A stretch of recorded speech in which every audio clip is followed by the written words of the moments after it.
बोलिए श्री वृंदावन बिहारी लाल की जय। कल आप लोगों ने श्रवण किया श्रीमद् भगवत गीता जी अध्याय 5वां श्लोक नंबर 21। भगवान श्री कृष्ण अर्जुन से कहते हैं, बाह्य स्पर्शेषु असक्तात्मा विन्दति आत्मनि यत् सुखम सह ब्रह्म योग युक्तात्मा सुखम अक्षय अश्नुते। इसकी अधिक व्याख्या नहीं करेंगे, कल आप लोग श्रवण कर चुके हैं। वो ये है कि बाहर के जो सुख हैं उनमें व्यक्ति आसक्त ना हो। यदि मन हट गया सुखों से तो सुखी हो जाओगे, और मन हटा करके भगवान में लगा दिया तो परम सुखी हो जाओगे। ये दो बातें कल आई थी, सुख और परम सुख। तो गीता जी कहते हैं सुख क्या है? सुख से मन हटाना ही सुख है, और भगवान में लगाना ये परम सुख। कह हनुमंत विपत्ति प्रभु सोई जब तब सुमरिन भजन न होई। संसार से मन हटाना ये सुख है, और भगवान में मन लगाना ये परम सुख है। पहले सुख लो फिर परम सुख लो। वैराग्य एक सुख है, और वैराग्य के बाद अनुराग ये परम सुख है। संसार से मन हटाने को वैराग कहते हैं, और भगवान में मन लगाने को अनुराग कहते हैं। जबरदस्ती मन हटाया इसको वैराग नहीं कहते, इसको त्याग कहते हैं। बरबस मन नहीं माना, जबरदस्ती मन हटा लिया, इसको क्या कहेंगे? वैराग नहीं कहेंगे, इसको त्याग कहेंगे। अपने आप ही मन हट गया, वैराग कहेंगे। इसी प्रकार भगवान में मन जबरदस्ती लगा रहे हैं तो वैधि भक्ति कहेंगे, साधनात्मिका भक्ति कहेंगे। और अपने आप ही लग गया, इसको अनुराग कहेंगे, भक्ति कहेंगे, प्रेमा भक्ति कहेंगे, सिद्धा भक्ति कहेंगे। लेकिन दोनों काम, इसकी प्रथम स्टेज क्या है कि अपने आप मन नहीं हटेगा, जबरदस्ती हटाना पड़ेगा, त्याग करना पड़ेगा, बाद में वैराग आएगा। इसी प्रकार इधर जबरदस्ती भगवान में मन लगाना पड़ेगा, साधनात्मिका भक्ति करनी पड़ेगी, उसका फल फिर अपने आप ही मन लग जाएगा। झूठे खेले और सांची होई, और सांची खेले बिरला कोई। संसार से सहज वैराग किसी किसी महापुरुष को हो सकता है, करना पड़ता है। जैसे कहा ना, मनुष्य रूपा के लिए रामायण में गोस्वामी तुलसीदास जी बालकांड में लिखते हैं, भयो न विषय विराग और भयो बसत भा चोथपन, हृदय बहुत दुख लाग, जीवन गयो हरि भजन बिन। बरबस राज सुतहि नृपदिन, जबरदस्ती राज दिया, मतलब मन नहीं हटता था संतान से, राज्य से, सुखों से मन नहीं हट रहा मनुष्य रूपा का। लेकिन सत्संग सुन सुन के भीतर ऐसा विवेक जगा कि मन तो सहज तो हट नहीं रहा, जबरदस्ती चले गए छोड़ करके नैमिषारण्य। सहज नहीं, असहज, और बाद में यही सहज हो जाता है। तुम सन सहज स्नेह, बाद में सहज, लेकिन पहले असहज। असहज त्याग कर दिया, इसका नाम है त्याग। असहज छोड़ा, इसका नाम त्याग है, और सहज में छोड़ दिया, इसका नाम वैराग है। त्याग से तुरंत सुख नहीं मिलता, क्योंकि तन से त्यागा है, मन से अभी त्यागा नहीं। तन से त्यागने का नाम है त्याग, और मन से त्यागने का नाम है वैराग। इसी प्रकार तन मन को जबरदस्ती भगवान में लगाने का नाम है साधनात्मिका भक्ति, और अपने आप ही लग जाए वह है प्रेमा भक्ति। तो यहां भगवान ने कल बताया, आप लोगों ने श्रवण किया कि बाह्य स्पर्शेषु असक्तात्मा, बाहर के सुखों से स्पर्श, मतलब मन न लगे, आसक्ति मिट जाए। इससे क्या मिलता? सुख। लेकिन त्याग से भी सुख मिलता है। एक सहज नींद आती है, और एक आती है नींद टेबलेट लेकर के, लेकिन नींद तो दोनों से आ जाती है। लेकिन सहज आए तो बड़ी है, अगर असहज आ रही है तो रोग है, तो रोग में थोड़ा सा जबरदस्ती नींद लानी पड़ती है, कुछ खा पी के। इसी प्रकार हम लोग रोगी हैं, सहज वैराग्य नहीं होगा तो सत्संग की, विवेक की टेबलेट दे करके इसको थोड़ा सा सुलाओ, मतलब मन हटाओ संसार से। तो अगले श्लोक में भगवान यही बात बता रहे हैं। सत्संग की टेबलेट, नींद की टेबलेट दे रहे हैं कि सहज वैराग्य नहीं हो रहा है, तो भगवान श्री कृष्ण कहते हैं सत्संग से वैराग्य होगा। सत्संग से जो है बुद्धि में ज्ञान आता है, उस ज्ञान से विवेक जगता है और विवेकपूर्ण व्यक्ति सहज ही त्याग कर देता है। और यदि वैराग्य नहीं हो रहा है तो विवेक आने से असहज भी व्यक्ति त्याग कर देता है। और एक बार त्याग कर दिया धीरे धीरे, अब जैसे उदाहरण के रूप में देखो, ऐसा नहीं कि मेरा माता पिता से प्यार नहीं था, परिवार से प्यार नहीं था, सबसे प्यार था। और बच्चों से तो वैसे ही लोग सब माता पिता प्यार करते, मेरी आयु 15-16 साल की, प्यार करते थे। और ये नहीं कि प्यार नहीं था, मेरा भी प्यार पूरे परिवार से था। लेकिन सोचा कि अगर ऐसे फंसा रहूँगा तो कैसे उद्धार होगा, ऐसे विवेक ने थोड़ा काम किया। तो भले परिवार में कितना भी प्यार था, विवेक ने काम किया। हर जन्म में ही तो कुछ किया, अब की बार नहीं करेंगे, कोई बात नहीं, भक्ति करेंगे अब की बार, छोड़ करके वृंदावन आ गए। और फिर परिणाम क्या निकला? आज की जो स्थिति है, आज की ये स्थिति, कोई मरे कोई जिए, पूर्व परिवार में कोई असर ही नहीं होता। कारण क्या? असहज वैराग्य से सहज हो गया। अब पीछे परिवार में कोई मरे कोई जिए, कोई बीमार है, कोई खुशी कोई गम, कोई विवाह शादी, मुझको किसी से कोई लेन देन नहीं, ना किसी के मरने पे जाना, ना किसी के जन्म पे, ना किसी के विवाह शादी में, ना कोई मतलब है, कोई मतलब नहीं रहा, मन ही। लेकिन ऐसा नहीं कि जिस दिन पहले दिन घर छोड़ा उस दिन में मेरा चित्त ऐसा था, नहीं, उस समय त्याग तो किया था, वैराग नहीं था, त्याग किया विवेकपूर्ण। जैसे मनुष्य रूपा ने भयो न विषय विराग भवन बसत भा चौथपन, तो बुद्धि पूर्वक जब विवेक जगा करके वहां त्याग किया, वैराग नहीं त्याग किया। और आज वैराग है, कोई मरे कोई जिए, कोई असर नहीं होता, कोई मतलब ही नहीं। तो त्याग से अपने आप ही वैराग हो गया। मतलब दूर रहते रहते दूर रहने की आदत पड़ जाती है, और पास रहते पास रहने की आदत पड़ जाती है। इसलिए वहां का सुख दुख का अपने ऊपर कोई असर नहीं, कोई मतलब ही नहीं रहा किसी से।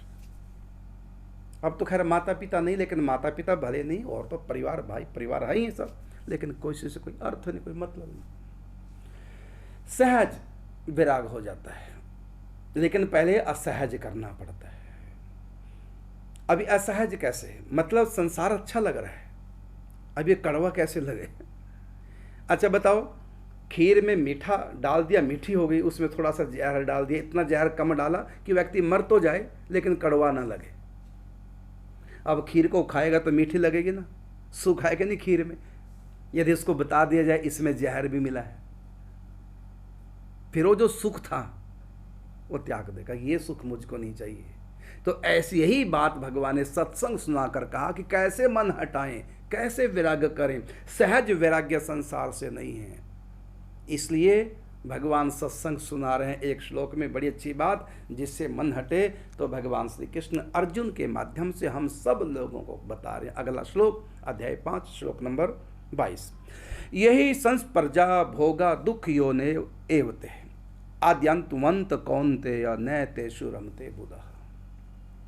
भगवान श्री कृष्ण बड़ी अच्छी बात बता रहे हैं। भगवान कहते हैं कि यही संस्पर्जा भोगा, इंद्रियों का विषयों से जो संयोग होता है इसको भोग कहते हैं। विषयों से इंद्रियों का संयोग, यही संस्पर्जा भोगा, ये दुख योने एवते। ये दुख नहीं है, दुख योनि है। ये संसार के जो सुख हैं, जैसे मीठी खीर खाओ तो सुख है, लेकिन उसमें थोड़ा सा जहर मिला हुआ है, जो व्यक्ति मर जाए, लेकिन कड़वी नहीं लग रही है, और तो खाओ तो सुख है, लेकिन उसको क्या कहेंगे? वो है तो सुख, मीठी खीर जहर से मिश्रित है तो सुख, लेकिन वो दुख योनि है, मतलब दुख को जन्म देने वाली है। तो कोई समझदार खाएगा, जिसको ज्ञान नहीं है वो भले खा ले, फिर पछताएगा। लेकिन जिसको बता दिया गया इस मीठी खीर में, इस सुख में विष भी है, ये कहीं पता चल गया तो उसका मन हट जाएगा। यद्यपि सुख लेने का उसके अंदर पावर है, सुख लेना चाहता था, खीर में आसक्ति है, स्वाद में आसक्ति है, कंट्रोल जीभ पर नहीं कर पाया, ये बात सब कुछ है उसमें, लेकिन उसके बाद भी वो नहीं खाएगा। स्वाद लग रही तब भी नहीं खाएगा, मतलब यहाँ वैराग्य खीर से नहीं हुआ, लेकिन फिर भी खीर को बिना वैराग्य के भी खाना अच्छा लग रहा था, लेकिन बिना वैराग्य के भी त्याग दिया है। क्यों? क्योंकि पता चल गया कि ये दुख योनि है तो सुख। और ये बात सच श्री कृष्ण गीता में कहते हैं, दुनिया के जितने भी सुख हैं सब दुख योनि है। गीता में कहा, मतलब दुख योनि का मतलब दुख को पैदा करने वाला, दुख को जन्म देने वाला। प्रत्येक सुख दुख को जन्म देता है। एक नियम है, दुनिया के जितने भी सुख होंगे प्रत्येक सुख दुख योनि है, अर्थात दुख को जन्म देने वाला। जैसे एसी चलाओ तो सुख मिल रहा है ना, और जो बिल भरना पड़ेगा वो दुख है कि नहीं है? तो उस बिल को जो आया, बिल 10,000 का 20,000 का, वो बिल का जो दुख है, जो भरना पड़ गया, इतनी मेहनत से पैसा कमाया जो देना पड़ गया, वो जो कष्ट हुआ, पैसा जो खर्च हुआ, वो पैसा कैसे खर्च हुआ? एक सुख ने करा दिया। सुख का नाम है ठंडी हवाएं एसी की, तो हमको बिल देना पड़ गया। तो सुख ने, ठंडी हवाएं ने क्या किया? जितना पसीना सुखाया, अब बिल भरने के लिए उतना ही पसीना बहाना पड़ गया। हो गया ना, 2 में से 2 गए बराबर। तो क्या किया? तो दुख जन्म लिया, सुख ने दुख को जन्म दिया। तो भगवान श्री कृष्ण गीता में, क्योंकि गीता सूत्रात्मक ग्रंथ है, इसमें सूत्रों में, छोटे छोटे सूत्रों में बहुत बड़ी बड़ी बातें समझा रखी। तो इस सूत्र में, श्लोक में भगवान कहते हैं कि यही संस्पर्जा होगा दुख योनि एव। ये जो विषयों का इंद्रियों से संयोग है, जिसको हम लोग सुख कहते हैं, तो भगवान कहते हैं समस्त दुख ये दुख योनि एव, ये दुख योनि अर्थात दुखों को जन्म देने वाले। और दूसरी बात है, भगवान यहाँ ये बताया कि मन हटाओ, ये दुखों को जन्म देने वाले ये सुख तुम्हारे लिए एक दिन दुख का कारण बनेंगे। फिर अगली पंक्ति में ठाकुर जी कहते हैं, आद्यांतवंत कौनते हैं, हे कुंती पुत्र अर्जुन, ये आदि और अंत वाले हैं। आदि का मतलब पहले थे नहीं, शुरुआत हुई सुख की, और बाद में रहेंगे नहीं, अंत हो गया। इन सुखों की शुरुआत भी है और अंत भी है, अर्थात ये पहले भी नहीं थे, बाद में भी रहने वाले नहीं। जैसे पत्नी, जैसे माता पिता, जैसे मकान, ये पत्नी, ये माता पिता, ये बच्चे, ये सुख, ये संपत्ति, ये वैभव, ये हमारे जन्म से पहले था हमारे पास, और हमारे मरने के बाद रहेगा, और बीच में भी जीते जी भी छूट सकता है। तो कभी मिला तो कभी बिछुड़ेगा। तो दूसरी बात याद रखनी, पहली बात कौन सी याद रखनी? संसार से मन हटाने वाली, सुखी होने वाली पहली बात याद रखनी है, दुखी होनी है, अर्थात ये सुख किसी दुख का कारण बनेगा। आज नहीं पता चल रहा है, कारण बनेगा।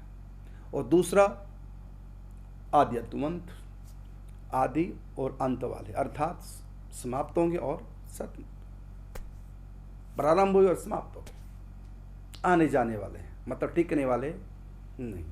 एक तो दुख को जन्म देंगे और उसके बाद सुख रहेंगे भी नहीं सदा। चलो दुखी भी व्यक्ति हो जाए, यदि सुख काफ़ी दिनों तक हमेशा रहे, साथ दे, तो आके चला जाएगा। खुशी आने से पहले जाने को तैयार रहती है। ऐसा नहीं कि खुशी आए तो नाच, खूब नाचो, लेकिन मन में ध्यान रखो ये जाएगी। वो आते हैं ना जो अपना किन्नर जो आते हैं ना तुम्हारे विवाह शादी में, बच्चे के जन्म पे आते हैं ना, तो नाचते कि नहीं नाचते? अच्छा बताओ, दिल से उनकी खुशी होती है कोई? बच्चे की जन्म की कोई मतलब नहीं, फिर भी नाचते। ऐसे नाचो, किसने मना किया? विवाह में नाचो, लेकिन अंदर से ध्यान रखना तुम्हारा कुछ नहीं सुख। जैसे किन्नर आते हैं, नाचते हैं, गाते हैं, उनको पता ना ये बच्चा हमारा जो घर में बहू आई, ना ये बहू हमारी, ना एक कोई हमारे सुख के कोई साधन है। ठीक है, नाच ले, गा ले, चल दी अपना दान दक्षिणा लेकर। वो किसी खुशी में शरीक नहीं है, बस अपना दक्षिणा के लिए आए थे, नाच गा के चल दिए। ऐसी बस किन्नरों की तरह नाच लेना खुशी में, कोई बात नहीं लेकिन अंदर से संभाल के रखना, हमारा कुछ नहीं है। घर में बहू आई है, सास ससुर पति ये प्रसन्न होते रहे, लेकिन नपुंसक वो आएंगे, क्या बोलते हैं, किन्नर, नाचेंगे गाएंगे, लेकिन उनको उनकी खुशी से कोई मतलब नहीं। ऐसे किसी के यहाँ संतान हो गई, आके नाच लेंगे गा लेंगे, लेकिन चले जाएंगे, लेकिन अंदर उनको कोई खुशी नहीं, कोई गम नहीं। क्यों? क्योंकि मन से हटा हुआ है संसार। ये बच्चा हमारा नहीं, पत्नी ये बहू हमारी नहीं, नाच गा ली। ऐसे घर की खुशियों में नाच गा लो, संसार में समाज में रीति रिवाज कर लो पूरे, लेकिन अंदर से टूटे रहो सबसे, मेरा कोई नहीं, ना मैं किसी का। एक दिन मौत आएगी। ये बात तब मेरे मन में आती जब मैं घर रहा करता था, मेरा कोई नहीं, जबकि सारा अपना है, लेकिन ज्ञान था भीतर से, बचपन से ज्ञान था, मेरा कोई नहीं, मेरे तो गिरध गोपाल दूसरा न कोई, सब छूट जाएंगे, सब चले जाएंगे छोड़ के, सब मर जाएंगे एक दिन, हम भी मर जाएंगे, कौन किसका। ये ज्ञान बचपन से मेरे पास था, नहीं कहीं मन। वैसे प्रेम से रहता, सबसे प्रेम करता, सब मुझसे करते, ठीक ठाक रहते, सब बढ़िया, लेकिन मन नहीं लगता, अंदर से टूटे रहते थे। भगवान को पाना है, जो मेरा है उसको पाना है, जो मेरा नहीं क्या उसको त्यागना, क्या पाना, तो सब छूट ही जाने, चाहे पकड़ के भी रखो तब भी छूट जाना। तो पहली बात, दुख योनि है, दुख को जन्म देने वाले हैं दुनिया का प्रत्येक सुख। दूसरी बात, ये आने जाने वाले हैं, सदा रहेंगे नहीं। और तीसरी बात कहा, न तेषु रमते बुधा, अर्थात जो बुद्धिमान है, जो सुधी जन है, जिनमें विवेक है, वो इनमें रमण नहीं करते। मतलब जो समझदार है उनको देख लो, उन्होंने क्या किया।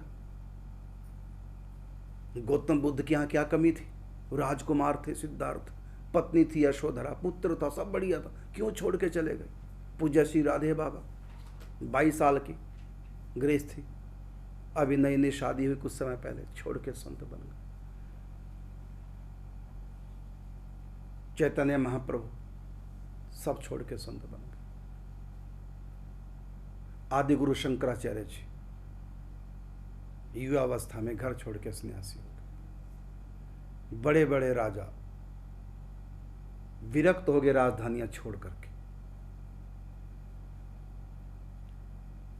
कहते हैं उनके बारे में सोच लो। फिर यदि अपना दिमाग काम नहीं कर रहा है, जो छोड़ के चले गए, जंगलों में तपस्या कर रहे हैं, अर्थात भक्तमाल कथा सुन लो, भक्तों के चरित्र सुन लो, उन सन्यासियों के तपस्वियों के चरित्र सुन लो, उन बुद्धिमानों ने जो किया उनकी जानकारी कर लो, तो तुम्हारा मन भी फिर हट जाएगा। क्योंकि बुद्धिमान पढ़े लिखे ऊंचे लोग जो करते हैं, छोटे लोग भी फिर उनकी नकल करते, उनके पीछे पीछे उनके अनुगामी हो जाते हैं। तो न तेषु रमते बुधा, जो समझदार लोग हैं वो इनमें रमण नहीं करते, इन सुखों में रमण नहीं करते। सुख भोग लिया कोई पाप नहीं है, ये नहीं कहा कि पाप योनि है, पाप नहीं लगता।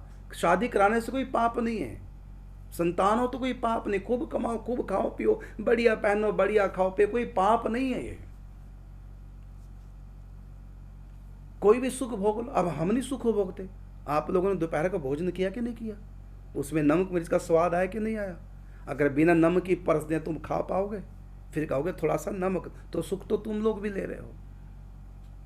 तो ये सुख लेना कोई पाप थोड़ी है। लेकिन न रमते, रमण नहीं करना, उन्हीं का चिंतन, वही 24 घंटे दिमाग में वही बात, संसार का सुख, उसी की कामना।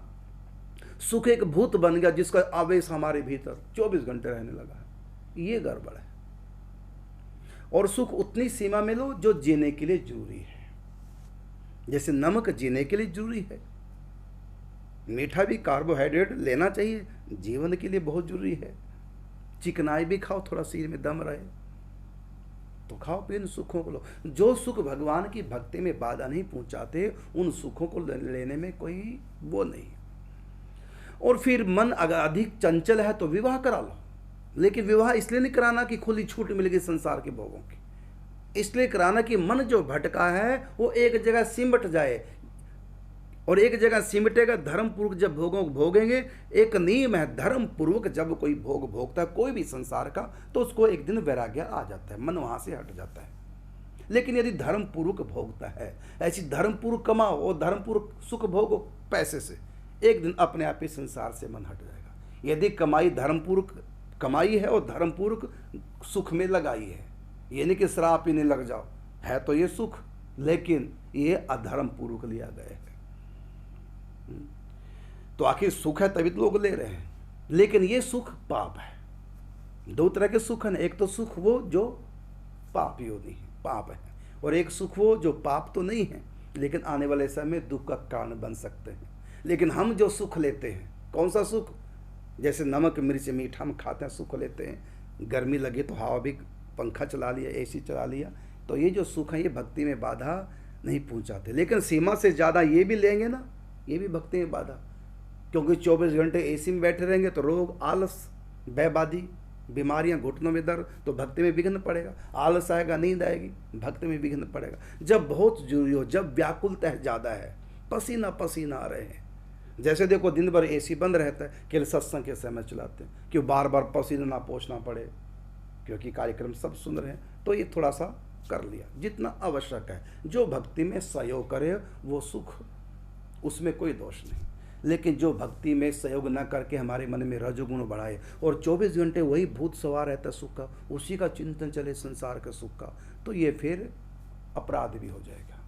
तो हम धर्म पूर्वक सुखों को भोगे, कोशिश करो। वैसी बात सच है, चाहे धर्म पूर्वक ही भोग रहे हो, भक्ति में विघ्न होगा, भक्ति में सुख विघ्न करेंगे। जैसे दुख टेंशन देके विघ्न करते हैं, ये सुख हमको लोभ में फंसा करके और अपना चिंतन करा करके भगवान के चिंतन से दूर कर देते हैं। तो व्यक्ति को दोनों से मन हटाना चाहिए, सुख से भी और दुख से भी, क्योंकि दुख से मन नहीं हटाया तो टेंशन करते रहेंगे, क्या चिंतन करोगे भगवान का। और सुख से मन नहीं हटाया तो लोभ में फंसे रहोगे, ये मिल जाए, ये सुख मिल जाए, मिल जाए। कई लोग तो सुख के इतने भूखे होते हैं कि इतना सुख भोगने की उनमें इंद्रियों में पावर नहीं जितना वो सुख भोगने की कोशिश करते हैं। एक तो हमने शायद आपने बताया था, किसने बताया था, ध्यान नहीं, वो इतना चटोरा खाने का, खूब खाते हैं फिर उल्टी कर देते हैं, आपने बताया था। हाँ हाँ, अब नाम नहीं लेंगे, हाँ, क्योंकि जिनकी बात है उनकी पत्नी सुनती है हमारा कार्यक्रम, कहीं वो सुन लेगी मेरा नाम, मेरे पति का नाम क्यों ले दिया। तो उसकी पति खाने कैसे चटोरे, दीदी बताती है कि खा करके फिर उल्टी कर देते हैं, फिर दोबारा से खाते। बताओ, ऐसे भी लोग हैं, उल्टी नहीं खाते दोबारा से। हाँ, मतलब खाने के चटोरे और खाना। आप बताइए, ये भोगों को भोगने के लिए भोग कर रहे हैं, तो ऐसे रजोगुणी कहाँ भक्ति कर लगे। तो अधिक भोग भोगेंगे तो ये हमको रजोगुण में फंसा देंगे। तो भोग भी अपने में फंसाते हैं और रोग भी, और ये पाप भी, ये दुख भी हमको अपने में फंसा के रखेंगे, भगवान का चिंतन नहीं होने देंगे। तो जितने भी सुख हैं ये सब रजोगुण को बढ़ाने वाले हैं और आदि अंत वाले हैं, और समझदार इनमें रमण नहीं करते। यही संस्पर्जा भोगा दुख यो ने एवते आद्यंतवंतः कौन्तेय न तेषु रमते बुधा। इसलिए बुद्धिमान बनो, मतलब भगवान ये कहना चाहते हैं कि जो बुद्धिमान हुए हैं सब ने संसार से मन हटाया। अगर बचपन में जवानी में नहीं हटा सके तो चौथेपन में सब ने हटाया। पहले जमाने में चौथापन आते ही एक बाल भी सफ़ेद हो गया तो चल देते वनों में, अपने पुत्र को राज्य गद्दी देकर। आपने भागवत जी के 9वें स्कंद तक ये तो कथा है, अपने ज्येष्ठ पुत्र को राज्य दिया और पहुंच गए जंगल में। कुछ तो बचपन में भक्ति में लग गए, जैसे ध्रुव प्रहलाद, कुछ लोग जवानी में भी लगे हैं, और कुछ बुढ़ापे में तो फिर लगभग सब लगे हैं, क्योंकि उन्होंने क्या किया, धर्म पूर्वक सुखों को भोगा। एक बात और सुनो, धर्म पूर्वक जिस राजा ने सुख भोगे हैं वही त्याग करके वन में जा सकता है। जिसने धर्म पूर्वक सुखों को नहीं भोगा बल्कि अधर्म पूर्वक भोगा है, वो राजा कभी त्याग करके वनों में संतों के पास नहीं जा सकता, क्योंकि अपवित्र वस्तु खाने से, अधर्म पूर्वक सुखों को भोगने से यह भीतर तमोगुण रजोगुण बढ़ता है। ऐसे लोग, माया मरे ना मन मरे, मर मर गए शरीर, आशा तृष्णा न मरी, कहे गए भक्त कबीर। जो अधर्म पूर्वक सुखों को भोगते हैं उनको मरते दम भी उनका मन संसार से नहीं हट सकता, फिर दोबारा नरकों में जा कर के फिर 84 के चक्कर में पड़ते हैं।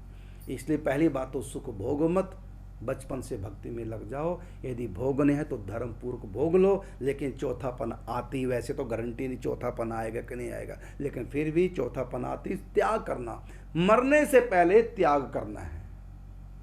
वैसे तो बचपन से जब जगो तभी सवेरा, भोग भोगो ही मत। कीचड़ क्यों लगाओ जो धोना पड़े, भोग भोग क्यों जो अंत में छोड़ने पड़ेंगे। फिर भी यदि इतना ही है मन में, इतना विवेक नहीं है तो कोई बात नहीं, भोग लो, लेकिन छोड़ने के लिए। और जितनी जल्दी हो सके इनको त्याग दो, मरने से पहले पहले छोड़ दो। मरने से जो जो चीज़ें हम छोड़ेंगे उससे पहले पहले छोड़ दो। इसी का नाम है कि मरने से पहले अगर मरना तुझे आ जाएगा फिर हमेशा के लिए तू जिंदगी पा जाएगा, मतलब उस अमर लाइफ को परमात्मा के यहाँ पहुँच जाएगा, जीर्ण मन से छूट जाएगा। यदि मरने से पहले मर गए, सस्पेंड, यदि कोई ऐसी बात तो सस्पेंड होना पड़ेगा, तो उससे पहले क्या देना चाहिए समझदार को, रिजाइन। बर्खास्त होने से अच्छा है इस्तीफा दे दो। अर्थात यमदूत आए, यमराज आए, हमको बर्खास्त कर दें संसार से, धक्का देके निकाले, उससे पहले छोड़ करके बिस्तर बांध के तैयार, आओ जब मर्जी आ जाओ। सबसे मन हटाया, देख लिया दुनिया का सारा नजारा, और ना हम किसी के ना कोई हमारा। इसलिए भगवान ने कहा ये दो बातें तो कही, एक तो जितने भी सुख हैं ये दुखों का बीज हैं, दुखों का कारण बनेंगे, दुख योनि है। जितने भी दुनिया के सुख हैं संसार में फंसाने के लिए सुख तो होते हैं। कैसे? जैसे मछली को पकड़ने वाले और डोर में आगे ऐसा कांटा बांधते हैं, उसमें एक मांस का टुकड़ा लगाते हैं और डोर को धागे को छोड़ देते हैं नीचे। मछली आती है, उसको मांस दिखता है, मुंह में लेती है और पकड़ती है उसको खाने के लिए, ऊपर से डोर हिलती है, पता चल जाता है और तुरंत एकदम खींचते हैं, उसके मुख के अंदर वो कांटा फंस के बाहर आ जाता है। अब वो सुख जो उसने लेने की कोशिश की, तो सुख क्या था? वो दुख योनि था। अब वो कटेगी, पकेगी। यही हमारा हाल है। काल देवता ये सुखों का कांटा संसार में डाल के रखा, और ये दुख योनि है। फंसेंगे, पूरी तरह से फंसेंगे। इसलिए कांटा जब तक वो खींचे, उससे पहले पहले, मतलब मौत आए उससे पहले पहले छोड़ दो संसार को। लेकिन क्या पता मौत आज ही आ जाए, कल आ जाए, जरूरी है कि बुढ़ापे में। इसलिए समझदार को तो यही बढ़िया है कि न तेषु रमते बुधा, बचपन से मन ही हटा लो, पता नहीं कब काल आ जाए। सुधर के जाना है ना। यदि बुढ़ापे में जाना ठीक है, बुढ़ापे में सुधर जाएंगे, लेकिन पता तो कुछ नहीं कब जाना है। इसलिए हमेशा ही मन हटा के रखो। यदि नहीं हटता कोई बात नहीं, एक रिस्क है, कोई बात नहीं, भोग लो, लेकिन धर्म पूर्वक और भजन चिंतन करते। पूर्ण रूपेण तो नहीं कर पाओगे, पूर्ण समर्पण नहीं कर पाओगे, क्योंकि सुखों में मन फंसा हुआ है। कोई बात नहीं, अधूरा सही, अधूरा भजन, थोड़ा भजन करो, लेकिन करते रहो, सत्संग करते रहो। और जो ही समझदारी आए, विवेक जगह, तुरंत त्याग दो। शादी कराने से पहले पत्नी को कह दो, पता नहीं मैं कब छोड़, मेरी शर्त है पहले, पता नहीं कब जब तो मेरे मन में संसार की कामना है, लेकिन मैं सत्संग बहुत सुन चुका हूँ, कभी भी मेरे मन में वैराग्य आ सकता, कभी भी छोड़ के जा सकता हूँ। और ऐसा हुआ है। कितने छोड़ के चल दिए, मन था ही नहीं, घर वालों ने जबरदस्ती विवाह करा दिया कि शायद मन लग जाए पत्नी में। महीना 6 महीना साल भर रहे, छोड़ के बाबा जी बने, नहीं लगता। क्योंकि पूर्व जन्म का ऐसा संस्कार है, वो बुद्धिमान है, वो कहते हैं हमको जल्दी से भगवान चाहिए, यहीं फंस रहेंगे, फिर बच्चे होंगे, फिर पालो पलोसो, फिर बड़ा करो, विवाह शादियाँ, फिर ये हो, इसी में ज़िंदगी निकल जाएगी। कब भजन करेंगे, कब मन हटाएंगे संसार से, और कब भगवान में लगाएंगे। तो ऐसे लोग जो समझदार हैं वो जग जाएं, तुरंत जग जाएं। तो भगवान ने गीता में ये बात 22वां श्लोक अध्याय 5वां अर्जुन को बताया कि जो समझदार लोग वो संसार में मन नहीं लगाते। जितना जल्दी हो सके अपने मन को संसार से हटा करके भगवान में लगाना चाहिए। जय श्री राधे, जय श्री कृष्ण।